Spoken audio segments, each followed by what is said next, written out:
PCOS ഉള്ളവരിലെ ഈ prolonged amenorrhoea, അതായത് 3 മാസം കൂടുമ്പോൾ അല്ലെങ്കിൽ 6 മാസം കൂടുമ്പോൾ ആണ് പീരീഡ്സ് വരുന്നത് എന്ന് വിചാരിച്ചിട്ട് അത് PCOD കൂടിയത് കൊണ്ടാണോ എന്നുള്ളത് പറയാൻ പറ്റും?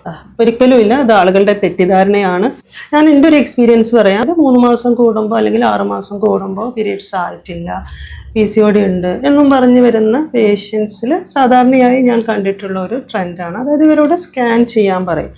അപ്പോൾ ഇവരുടെ ഒരു സ്കാൻ റിപ്പോർട്ട് നോക്കുമ്പോൾ ഇവരുടെ ഓവേറിയം വോളിയം ഒരു 10cc 11cc ഈ ഒരു റേഞ്ചിലാണ്. ഇവരുടെ സിംറ്റംസും മൈൽഡ് ആയിരിക്കും. ഒരു മൈൽഡ് PCOS ആണ് കാണുന്നത്.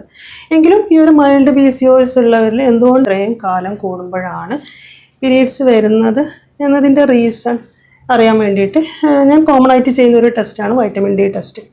മിക്കവരിൽ ഇത് വളരെ ലോ ആയിരിക്കും. അപ്പോൾ ഇത് കറക്റ്റ് ചെയ്യുമ്പോൾ ഇവരുടെ പീരീഡ്സും റെഗുലറായിട്ട് വരുന്നത് കണ്ടിട്ടുണ്ട്.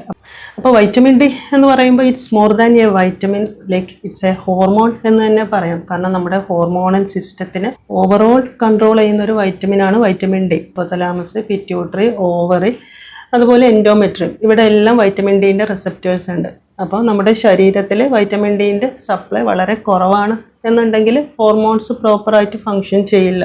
അപ്പോൾ അതുകൊണ്ടാണ് നമുക്ക് ഓവുലേഷൻ കിട്ടാത്തതും അതുപോലെ മെൻസസ് കറക്റ്റ് വരാത്തതും ഒക്കെ. അപ്പോൾ നമ്മളിതിൻ്റെ ഡെഫിഷ്യൻസി കറക്റ്റ് ചെയ്യേണ്ടതായിട്ടുണ്ട്. അപ്പോൾ സപ്ലിമെൻറ്റ്സ് എടുക്കേണ്ടതായിട്ട് വരും. അപ്പോൾ ഇക്കാര്യങ്ങളൊന്ന് ശ്രദ്ധിക്കുക.